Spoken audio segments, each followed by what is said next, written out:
Добро вечер со топ тема. Илјадници документи се објавени од Министерството за правда за досието Епстин, кој се комуницирал со него. Тоа се околу 80.000 фотографии и 2.000 видеоснимки. Трамп, принцот Ендрю, многу познати личности од политиката, бизнисот, джет-сетот. Но како Македонија се најде во досието на Џефри Епстин?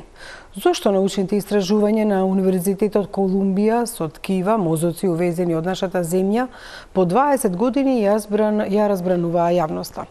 Во топ тема став на професорот Гораздо Соклија, гостуваат професорот Алексеј Дума и новинарите Менче Точи и Игор Трајков. Затоа останете со топ тема.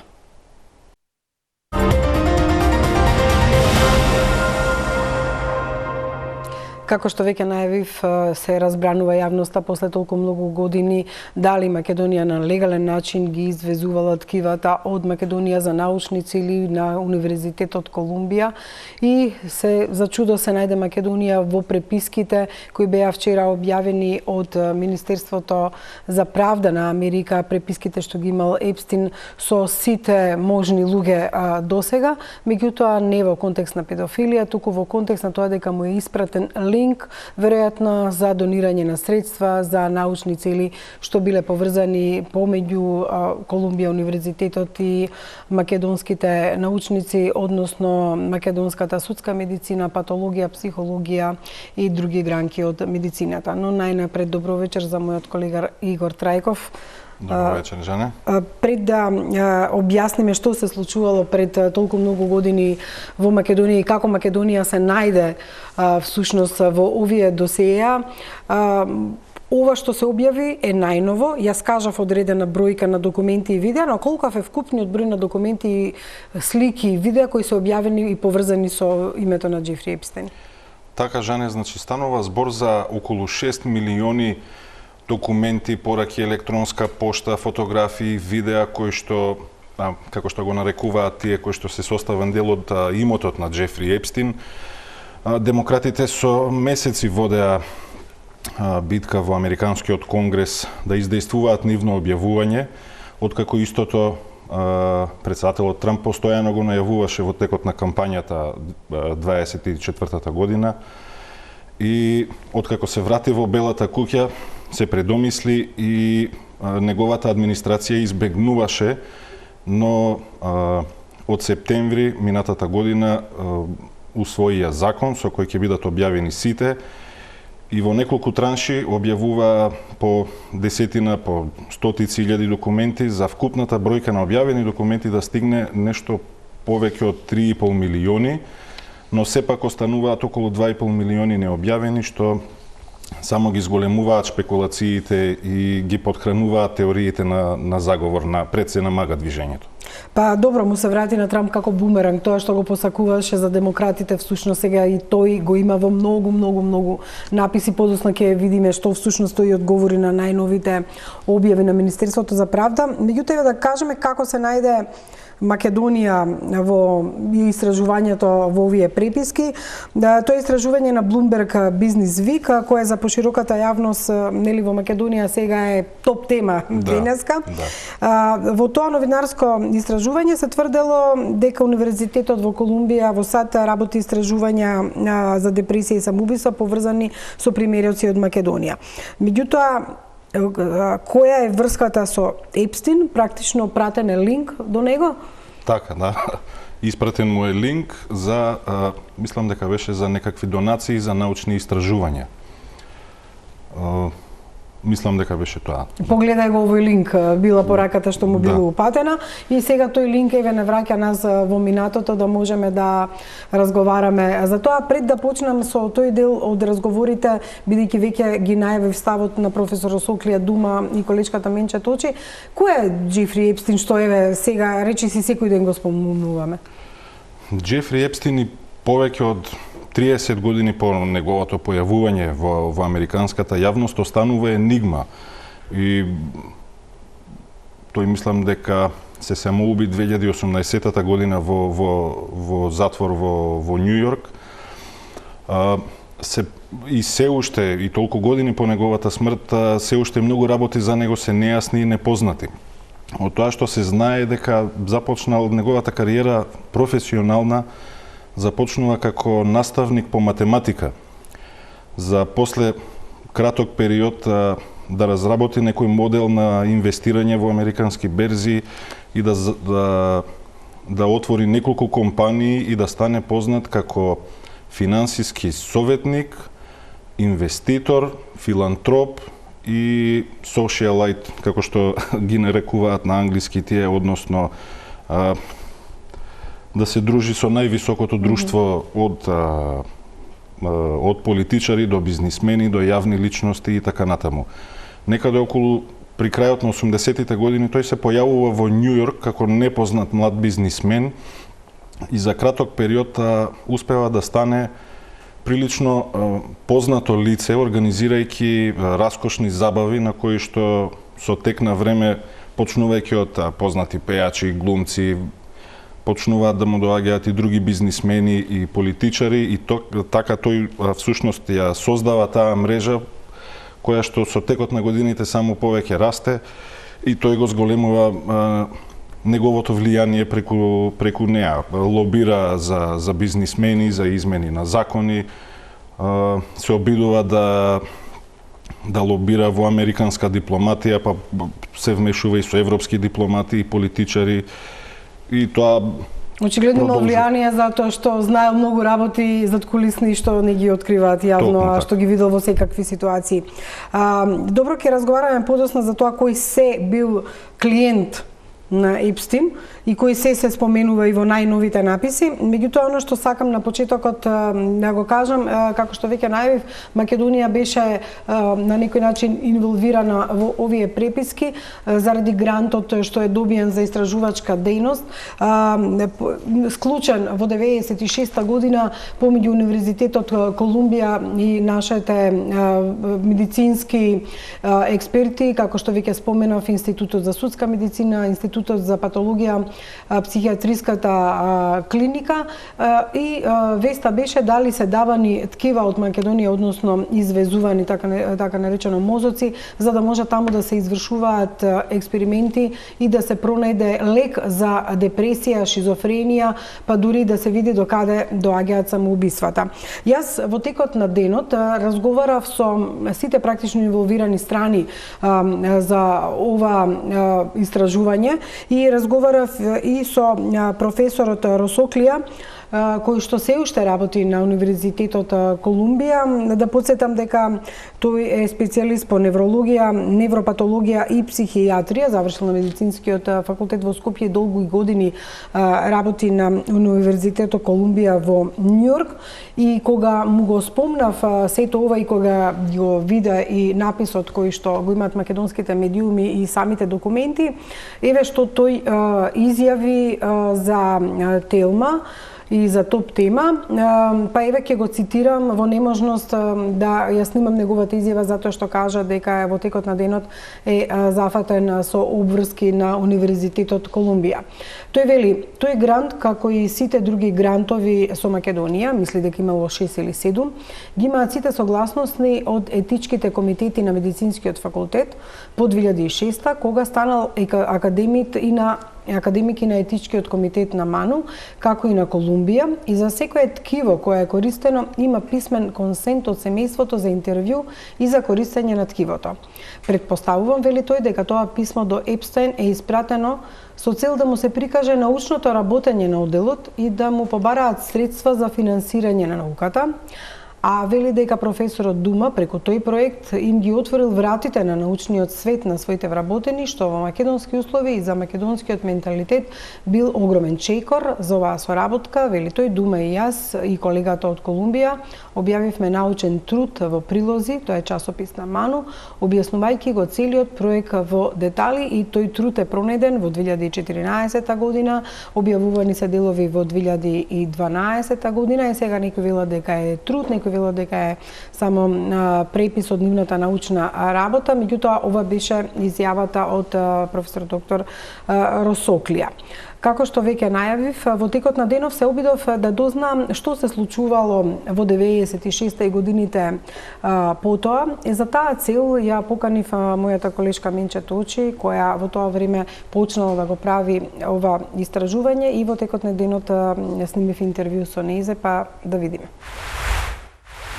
Со мене колешката Менче Точи, која е долгогодишен новинар, која истражува особено стории во областа на здравството и медицината. Добро вечер и благодарам за ова интервју, Менче. Благодарам на поканата.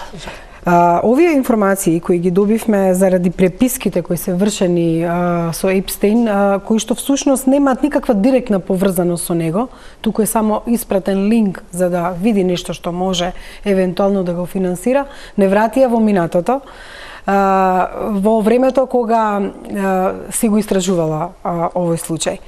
Јас, колку што се сеќавам, бевме во А1 телевизија и ти во рамките на истражувањата што ги правеше за вести, се обиде да истражиш зошто Македонија учествува во проекти кои се поврзани со Универзитетот Колумбија. Што всушност те мотивираше за такво нешто? Дојдов до некои сознанија дека од Македонија се носат на некој начин мозоци на испитување, да не зборувам на експериментирање, на истражување во Универзитетот Колумбија. Тоа ме натера да почнам да копам, да гребам, како велиме ние, и првата потврда ми стигна од психијатриската болница Скопје во Бардовци. Еден поранешен директор ми ја потврди информацијата, што значи дека знаеле и претходните, не било без согласност на претходните директори. Информациите говореа дека ете таму има пациенти кои што остануваат со години, по 20, по 30 години заборавени од семејствата, и таа психијатриска болница како еден мал град, умираат луѓе. Што се случувало, не знам, но патот ме одведе до професорот Колумбија, ме однесе до судска медицина и до царина. Значи, кога јас требаше да тргнам со проектот, веќе имав 4 страни. Во царината ми кажа дека првпат слушаат и не знаат за такво нешто. Значи, двете основни работи кои што си ги поставив беа дали семејствата знаеле за такво нешто и како тие мозоци излегувале од државата.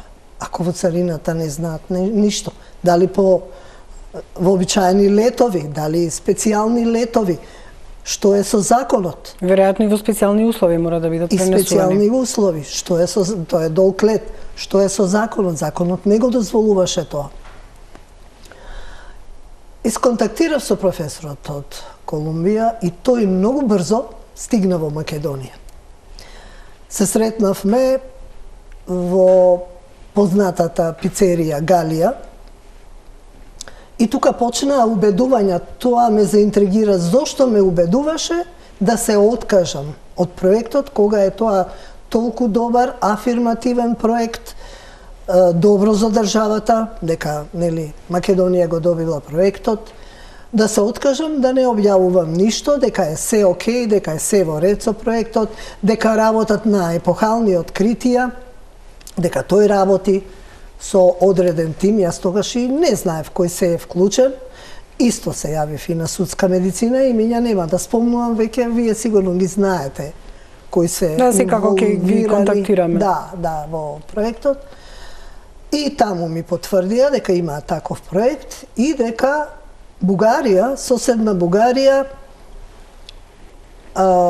сакала да го земе проектот, меѓутоа ете, ние треба да бидеме среќни што Македонија го добила тој проект.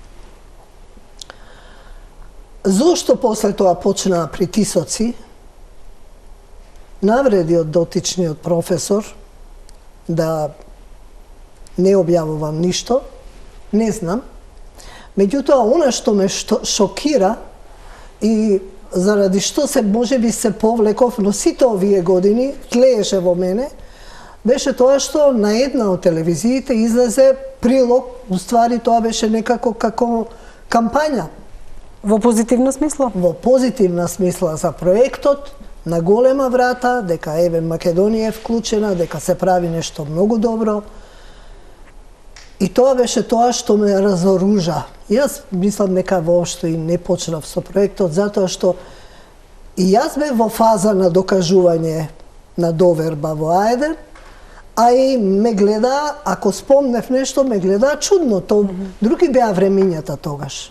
Добро, меѓутоа се поставува прашањето, тоа беше некаде, можеби на крајот на 90-тите, или 2000-та, тука некаде, проектот траел до 2015 година, меѓутоа прашањето околу етичките стандарди, околу тоа дали ги имало сите протоколи е наведено и во студијата што подосна ја објавуваат професорите Росоклија и Дума, кои работеле на тоа истражување и велат со текот на времето. Овие проблеми биле надминати преку доверба, транспарентност и заеднички труд. Македонските институции постепено вовеле етички стандарди, истражувачки протоколи или меѓународни правила. Очигледно менче си била на добар пат да видиш дали е тоа воспоставено. Очигледно дека тогаш немало протоколи, очигледно дека тоа не се правело во согласно со законот.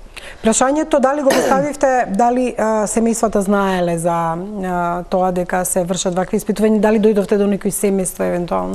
Не, до семејства не успеав да дојдам. Ми беше кажано дека се чуваат материјали во сефот на психијатриската болница, дали се уште постојат или се уништени или ако е се регуларно сега веќе нема потреба со што да не постојат. Не знам дали спомнав дека во царината ми рекоа дека не знаат за такво нешто, се зачудија, наводно. Бев подготвена да тргнам со тоа истражување, веќе имав 4 страни, доволно за да тргнам во моментот. Кажав дека тоа што излезе на другиот медиум ја успори целата работа. Еве можно сега да разговараме после толку години. Имав многу притисоци од дотичниот професор, многу недолично се однесуваше, дури мислеше дека на социјалните медиуми се кријам за еден псевдоним, за една инфлуенсерка или не знам што. Малку параноично се однесуваше и интервенирав кај нашите научници тука, кај нашите професори, малце го смирија. И така заврши контактот со него.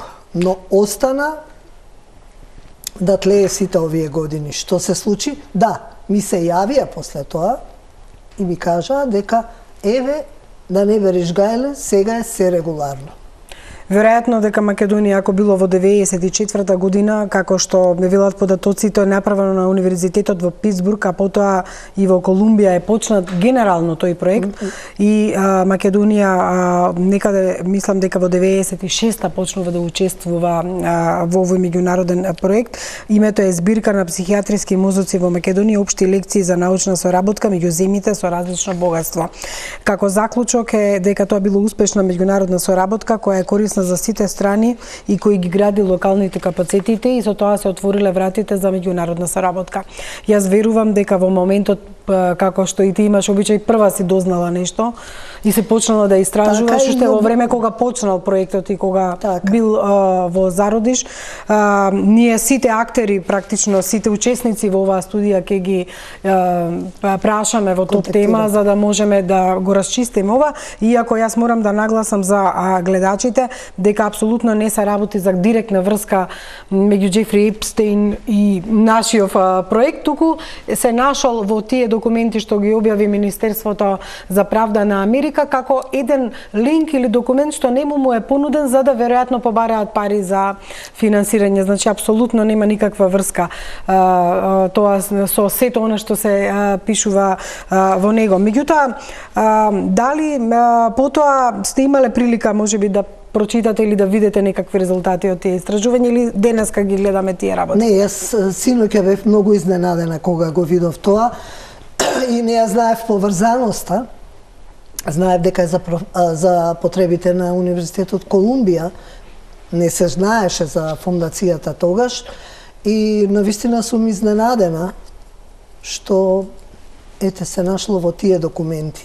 Инаку да нагласам дека и добив и покана од дотичниот професор тогаш да престојувам 1 месец на Универзитетот Колумбија, што јас се разбира не ја прифатив. И така заврши нашата комуникација со него. Зошто даваше отпор да не се објави? Не можам да си објаснам. Може му било страв за нарушување на угледот? Дали како ќе објавам начинот на тоа како ќе презентирам или не знам.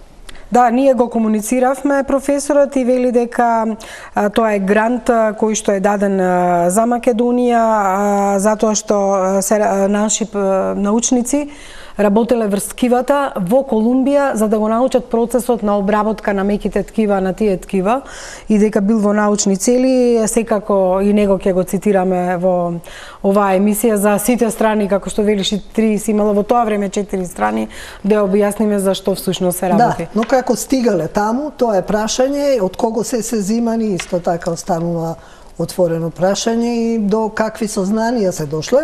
2014 видов некаде дека професорот објавил некој извештај од негова студија за испитување на аутизмот, дека децата, значи и на деца нешто се правело, дека децата имаат повеќе синапси со аутизам од останатите деца, меѓутоа аутизмот и ден денеска остана мистерија. Не знаеме која е причината. Тој вели дека ги имале сите согласности од етичките комитети на медицинскиот факултет, а потоа и од Ману кога тој станува академик. Така што интересно навраќање во минатото во однос на тоа како Македонија ги добивала првите научни проекти, верувам дека пак и државата може би била се уште млада. Тоа сакам да кажам дека веројатно и државата била инволвирана. Може би не знаеле, немале закони, така да тргнале така и ете, може би јас се испречив на патот, па ја почнаа со протоколи. Да, во секој случај. Благодарам многу за ова интервју и навраќањето на минатите трудови во истражувачкото новинарство. Благодарам за можноста да кажам, ова е се врз база на она што се сеќавам од тогаш, без документи и факти. Колку ткива била испраќани во САД низ годините? Бројката од 1000 се однесува на целиот ангажман на професорите од Питсбург, а потоа и во Колумбија и на нашите научници, меѓутоа проценката е дека се испраќале десетици во текот на една година. Значи таа бројка не е бројка што се однесува на ткивата од Македонија. Меѓутоа на кој начин сето тоа се одвивало, затоа што еве и денеска се дискутира дали постојат сомнежи дали на легален начин биле испраќани, дали имало согласност од семејствата. Разговарав со професор Алексеј Дума, кој што долги години беше директор на судска медицина, па еве го и тој разговор. Со мене е професорот Алексеј Дума. Добро вечер, професоре. Благодарам за ова интервју. Вие бевте долги години бевте директор на судска медицина и особено во период кој сега станува актуелен, повторно, а тоа е соработката со Универзитетот Колумбија во една збирка која подоцна ја објавивте и во Ману. Тоа е збирка за психијатриски мозоци во Македонија, општи лекции за научна соработка меѓу земјите со различно богатство. Како дојдовме до сето ова, што во комуникацијата која што ја откри Министерството за правда во преписите со Джефри Епстейн, за среќа не сме директно поврзани со него, туку биле пратени овие материјали веројатно со барање на финансиска подкрепа од него за научните истражувања кои се вршени на ниво помеѓу судската медицина и Универзитетот Колумбија. Бидејќи имам недоумици многу сега зошто дали се одлевале мозоци во физичка смисла на зборот, дали биле испраќани, како биле испраќани, што се случувало. Можете ли да ни кажете за каков тип на соработка стануваше зборува помеѓу судска медицина и Универзитетот Колумбија со професорот Горастро Соклија, и тука е наведено дека некаде почнува во 90-тите, 96-та година? Не може да се сетам точно кога. Овде нема ништо ништо што не е јасно и што е незаконски. Не е ова некаква иницијатива на некој поединец кој што сакал да се направи некакви финансиски добивки надвор од законската регулатива. Ова е соработка меѓу институции. научни наставни институции во Соединените Американски држави и во Македонија. Соработката почна од нашето запознавање врз основа на одредени претходни соработки, стручни разговори, средби на стручни колегиуми и благодарики на активностите на професор Сокли. Во тие анализи интересите ни беа отприлike не спојат таму каде што се заеднички, централниот нервен систем. Централниот нервен систем е неблагодарен за работа, посебно кај сиромашни институции.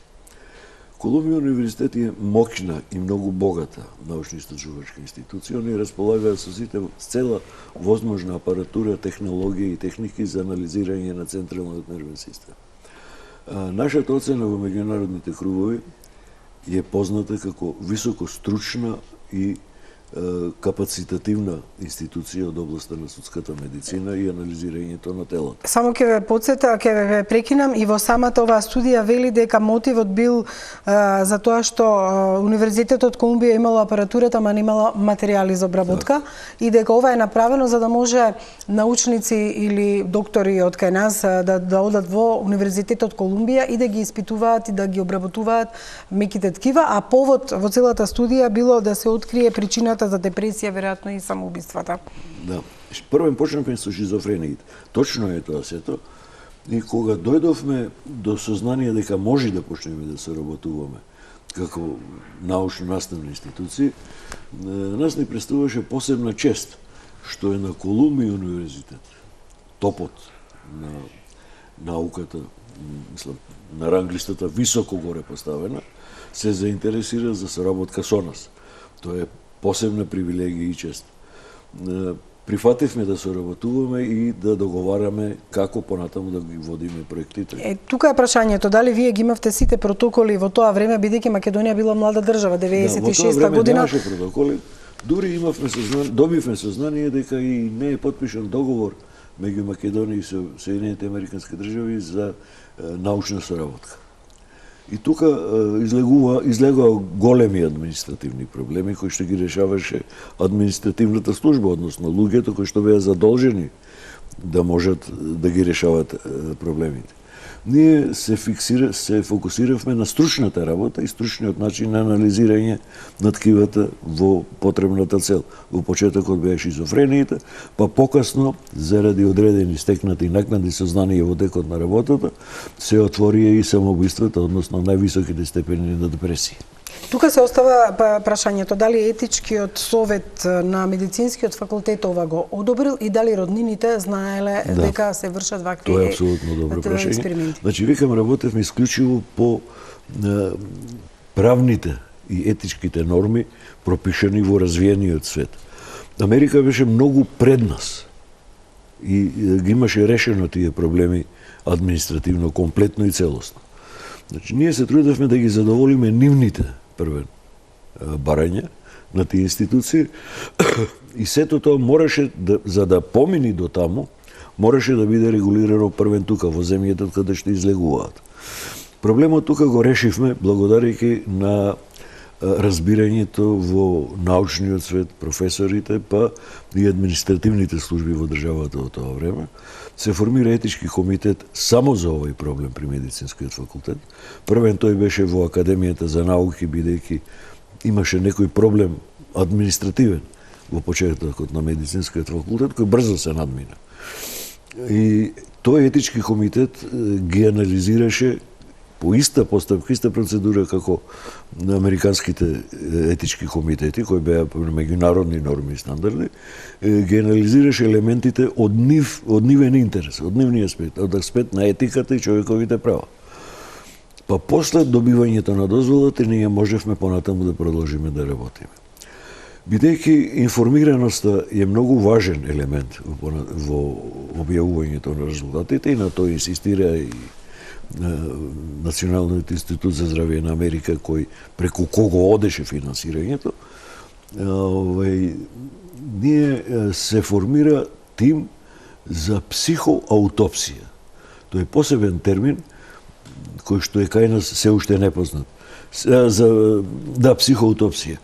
Се врши психолошка анализа на умрениот преку разговор со семејството. Значи тие знаат дека се врши обдукција од таков тип апсолутно, заради тоа што тие психијатри и психолози кои што беа на едукација во Соединетите Американски држави, мислам 6 месеци беа за да ги совладаат техниките на психоаутопсијата, разговараа со нив, долго време разговараа, ги информираа за сите овие постапки и на крај ги потпишуваа изјавите, документите за кои што разговара и за кои што беа информирани.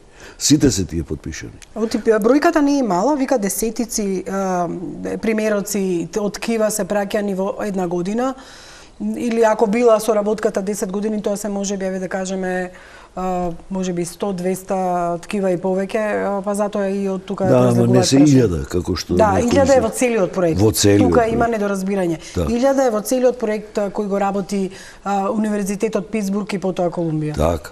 И таа банка на ткива е многу стара. Стара банка, јас ја знам и сум ја видел. Но потекнува од Соединетите Американски држави и од некои други земји. Од Европа и од светот. И не гледам ништо тука незаконско. Дури ни профит немаше, ние потпишувавме изјава дека нема да бараме плата. Дали ваши колеги од судска медицина беа на специализација во Колумбија и други колеги од патологија, од психологија? Еден од профитите, големи, мислам многу поголем од било кој друг профит, е научниот профит. Ние успеавме во договор со Колумбија универзитет стално да праќаме по некој на едукација на Колумбија универзитет. Дури некојаш и по 2-3 беа во исто време. Од Институтот за патологија, од психијатрија, катедрата за психијатрија при медицинскиот факултет и од Институтот за судска медицина. Тие беа млади научници кои што седеа и гледаа првен што е правата наука, како се работи, како се толкуваат резултати, критичноста према резултатите и работа на проблемот кој што мора да го дефинират пред да одат таму на едукација. Они мора да напишат програма што сакат, зашто одат, што сакат да научат. Дали добивте и финансиски средства или апаратура? Дали... Да, тоа е другото што сакав да ви кажам. Тие деца, тие млади колеги се вратија многу помокшни во знаењето од областа која што се заинтересирани. Од тука излегува многу научни трудови и излегуваат докторати, мокшни докторати. Докторати кои што се на ниво на развиениот свет, не статистички анализи. Понатаму добивме многу апаратура. Формиравме нови мокшни лаборатории по најсовремените технолошки сознанија. Така да во последните години, дури ја бев на институтот и од кога си отидов, анализите на ткивата се вршеа во Скопје. Значи, научниците од Њујорк доаѓаа во Скопје и на таа опрема која што беше монтирана кај нас, се вршеа анализите кои што во почетокот се работеа во Њујорк. Тоа е голем профит. Ние, например, добивме еден микроскоп толку мокен со своите пропретни елементи, толку прецизен во анализирањето, толку стабилна слика. Електронски ми? Не електронски, електричен. Електричен. Добивме електронски микроскоп од Колумбија универзитет, бидејќи ни купија нов. Стариот со 10 сати користење ни го пратија нам. Нам не ни треба електронски микроскоп и го отстапивме на катедрата за биологија при природно-математичкиот факултет. Каков беше исходот? Вие објавивте, има неколку студии во 2012 и во 2014 година на сајтот на Американската национална библиотека за медицина објавен е документ од Македонската академија за науките и уметностите во јули 2014 година. Какви резултати добивте? Затоа што интересот бил да се најде некако лек може би за таа болест и да се спречи шизофренија, депресија, самоубиство. Така, ние работевме исклучиво на морфологијата, тоа е голем проект, составен од повеќе сегменти. Во делот на пронаоѓање на фармација, на фармакологијата, цела фармација, мислам дека Бетезда го, мислам, не сум сигурен, али сосема друг проект од нашиот, кој што работеше на пронаоѓање на диагностички постапки. Во нашиот дел, во морфолошкиот дел на анализа на ткивата, ние најдовме многу интересни податоци, работи за кои што не би се надевал човек дека се поклопуваат. Па и така, од шизофрениите ни се отвори вратата према самоубиствата. Тоа беше еден од резултатите кои што ги добивме во тек на анализирањето, да се сериозно да се посомневаме дека тука има некакви конекции во однос на промената на психолошкото однесување. Морфологијата е најдена. Најдени се промените во одреден дел на мозочни јадра, карактеристични кај тешките депресивни состојби, односно во местата каде што има вродена склоност кон намалување на нагонот за живот. Тоа е диспозицијата. Понатаму најдовме промени во бадемастото јадро на дендридите, кои што се многу интересни за болеста шизофренија, бројот на дендридите и така натаму. Значи, да не ве замарам со специфични, строго специфични, мислам нема потреба. Имаше тогаш, можеби на шега, а можеби од недоволно информираност написи дека нашите мозоци, тоа скивата, се продаваат за $1. Тоа беше всушност цената на пратката, веројатно, на меѓународната пошта, затоа што под посебни услови тие мора да бидат испратени. Во тој испратени. документ не може да не се пополни графата цена. Тоа е еден уникатен, универзален документ за праќање на пратки. И сега ние пробавме да напишеме нула, бидејќи е нула. Не го примаше системот. Системот не го примаше. Не може, вика, ова мора да има некаква вредност. Еве, носите. Најмалата вредност што можеше да биде $1. И ние затоа напишевме $1. Количката Менче Точе вели, кога прашав на почетокот, дури и царината не беше информирана што всушност се случува. И они ги прележува истите детски болести во овој дел, како што и ние. И тие луѓе се бореа, бараа начини, лута во сите возможности, дури не ги најдоа правите решенија. И тие бараа тогаш. Они нема готова.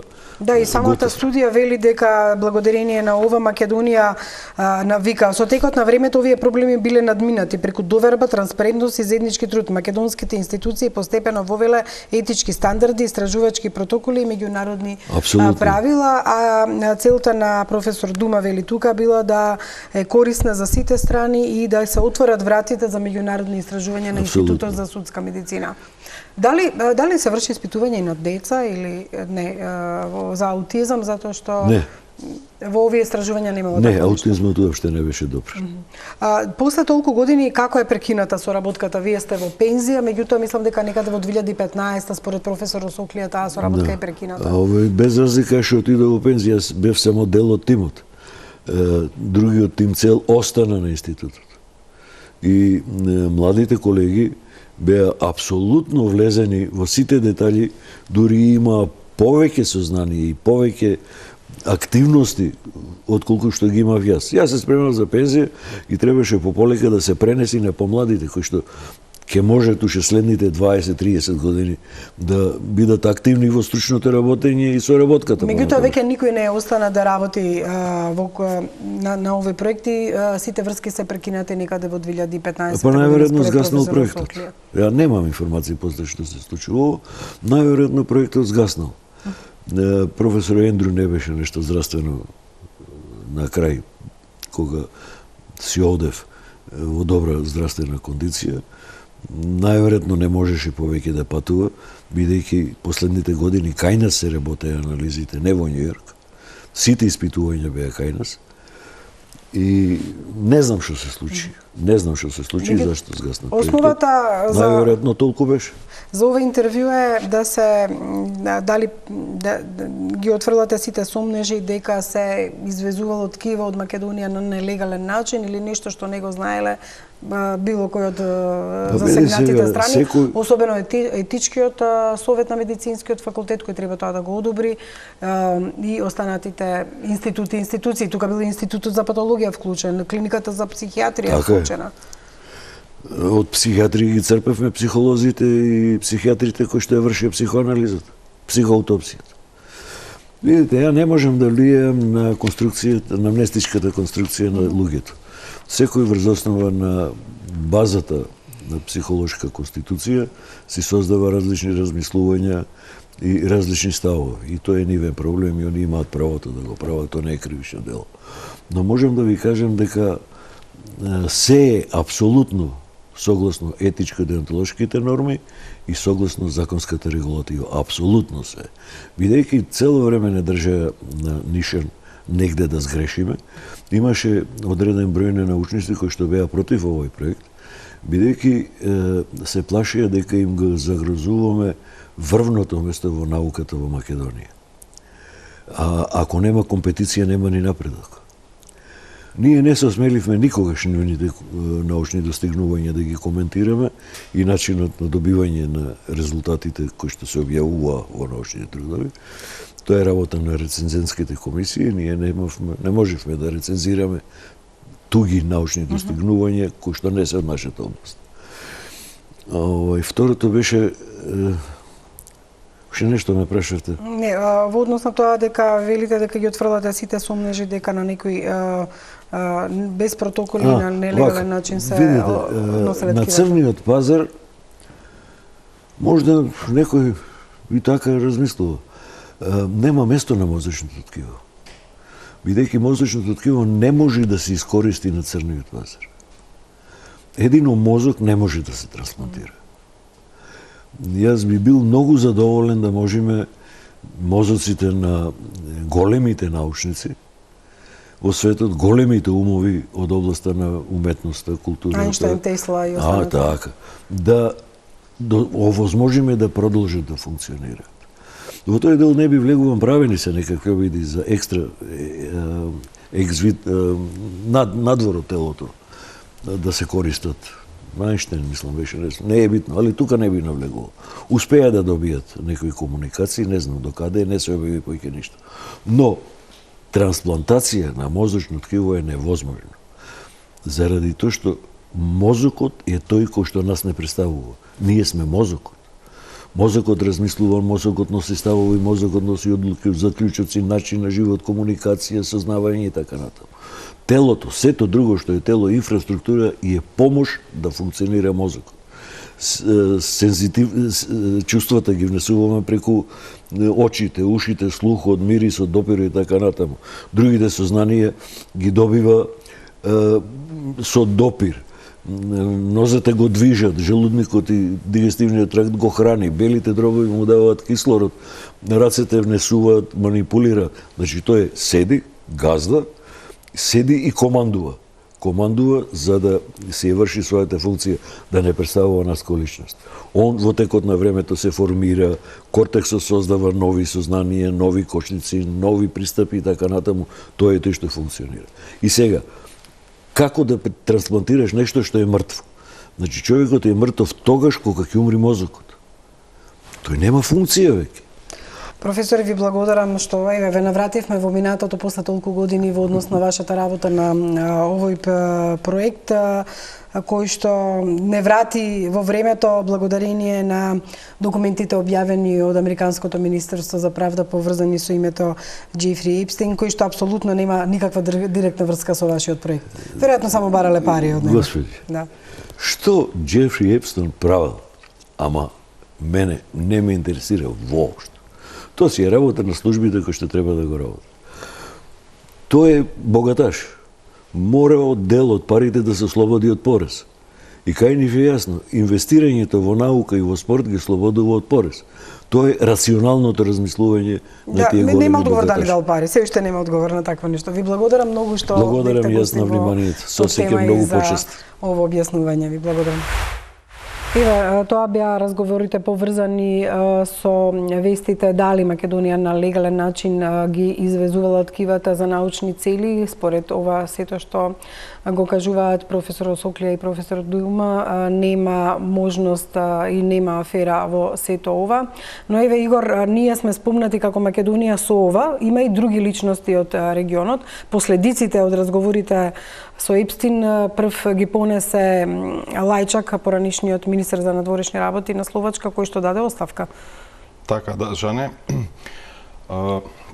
Лајчак имаше таа несреќа да биде во последната транша на објавени документи и тоа што јавноста му замери е што со Епстин си допишувал пораки со недолична содржина за девојки и за дипломатија. И во една прилика Епстин му побарал да му донесе од Европа маичка со испринтани ликови на рускиот министер за надворешни работи Сергеј Лавров и тогашниот постојан представник на Русија во Обединетите нации, чие што име сега не можам да се сетам. Покрај него веќе и повеќе години е познат случајот со британскиот принц Ендрю, кој што благодарение на неговата дружба, така да ја кажам, со Епстин, ја изгуби својата кралска титула како принц, му беше одземен имотот и ги изгуби сите права. Како што се знае за него, тој се дружел со посрамениот американски бизнисмен во текот на повеќе децении, му бил чест гостин на неговите раскошни забави на приватните острови. И покрај тоа што тој од самиот почеток и до ден денеска негира дека направил нешто незаконско за целиот тој период додека се дружел со Епстин, јавноста, особено британската, а и неговото кралско семејство не му простија и се дистанцираа од него. И покрај нив мислам дека уште еден член на кралското семејство е споменат во најновите фајлови, тоа мислам дека е принцесата Сара и незината ќерка која присуствувала на забавите. Покрај нив да кажам дека од регионот во разговорите со Лајчак се споменува Ѓукановиќ во контекст на тоа дека е добро и Трамп да побара некој тип на засолниште во Црна Гора, не се знае во кој контекст точно, и меѓутоа Ѓукановиќ ова го утврли и вели дека не е точно дека тој воопшто се познава, го сретнал или во некаков контекст комуницирал со Епстин и дека апсолутно нема никаква врска. Меѓутоа Лајчак во една од пораките пишува дека председателот на Црна Гора се радува на нашата посета. А сега дали биле заедно со Епстин, на што Епстин одговара на Лајчак, можеби и тој треба да му пружи засолниште на Трамп, и затоа што на Трамп му била слаба точка Црна Гора. Да го споменам и заменикот премиер своевремено на Хрватска, кој што нема во овие написи, бареја што ги сретнав именувања, кој разговара за девојки од Хрватска. Епстин практично гледа портали хрватски па му посочува одредени жени, а потоа наводно дека има и интерес за купување на одредени бродови, Епстин, Трамп и слично. Така што и поранешната косовска председателка Јахјага, која што наводно сака да се запознае со Епстин во една можност кога била во посета на Обединетите нации. Сега вака се ова звучи како озборување, меѓутоа тоа е тоа што го покажуваат документите. Трамп се споменува, кога веќе во Црна Гора се споменува, кој знае кај не се споменува и зошто? Токму така, Жане, само на претходното мора да додадеме дека најголемиот дел од пораките, разговорите не се целосно објавени, на некој не може да се процени точниот контекст на разговорите што ги водат, што се однесува до американскиот претседател. Тоа е честа тема во преписките на Епстин со повеќето од луѓето со кои што имал контакт, од бизнисмени до политичари, дипломати. Трамп, од негова страна, уште од 2008 година, кога прв пат Епстин беше осуден за подведување малолетни девојки, уште од 2008 година, и кога доби 18 месеци затвор за тоа што успеа да се спогоди со Американското министерство за правда и со обвинителството. И тоа уште од тогаш потекнуваат тие теории на заговор дека тој секогаш знае како да ги искористи тие негови врски со политичарите. Трамп постојано тврди дека тој и Епстин се скарале многу претходно, дури и децении претходно, и наводно нивното разидување било затоа што и двајцата сакале да го купат истиот имот во Палм Бич, и председателот Трамп успеал да го надмудри и му го купил. Меѓутоа се споменува во конкретни објави од жени кои што зборуваат за односот на недоличниот однос на Трамп и на имотот на Епстин и на имотот на Трамп.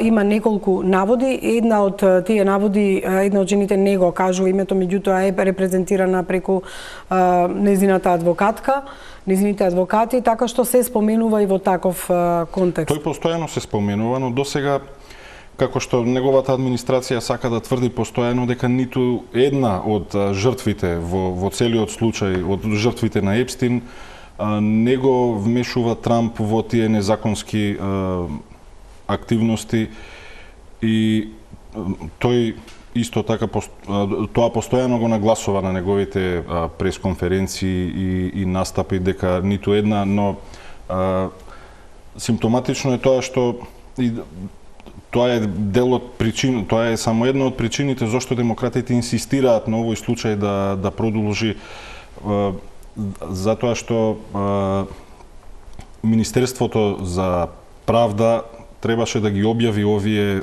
документи уште минатата година, ноември или декември, мислам, според законот според наредбата која што Трамп ја подпиша, и нив им требаше повеќе од 2 месеци да го направат тоа, што како што повеќе пати кажавме до сега, само ги подхранува тие теории на заговор дека тие имале доволно време убаво да го разгледаат материјалот и да зацкријат некои документи или некоја кореспонденција и комуникација што може дополнително да го вмешува американскиот претседател. Голем дел од документите кои што беа објавени се редактирани, некои има дури цели страници се црни, не се познава ништо. Американското Министерство за правда тврди дека тоа е со цел да се заштити дигнитетот на жртвите, да се заштити нивниот идентитет. Од фотографиите исто така голем дел има со затемнити лица. Да, некој излегува со затемнити лица, со принцот Ендрю, например. Меѓутоа, еве, да видиме изјавата на Трамп, што вели тој по најновите објави на документи од Министерството за правда.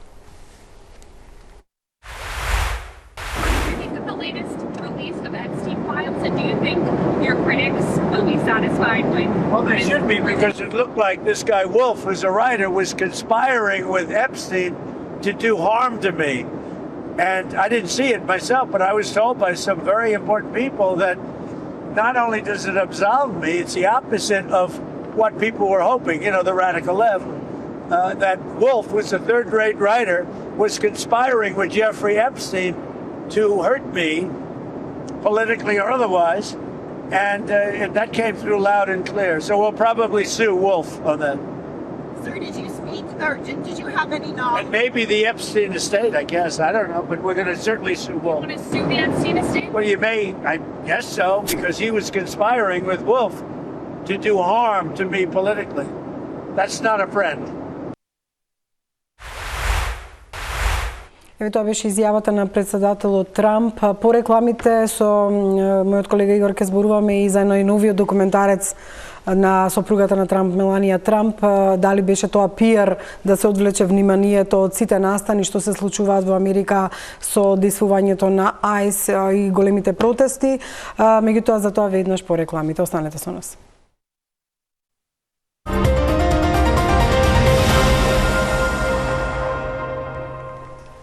Се враќаме со темата какво е влијанието на Епстин во светски рамки и најновите објавени документи од Министерството за правда. Пиар или да се одвлече вниманието од се што се случува во Америка беше документарецот објавен на 30 јануари за сопругата на Доналд Трамп.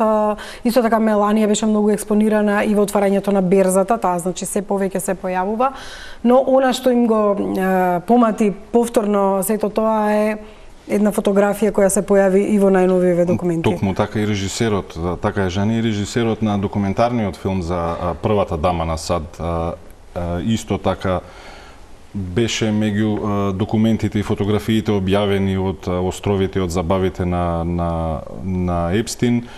Дел од политичките аналитичари, посебно демократските, но и делот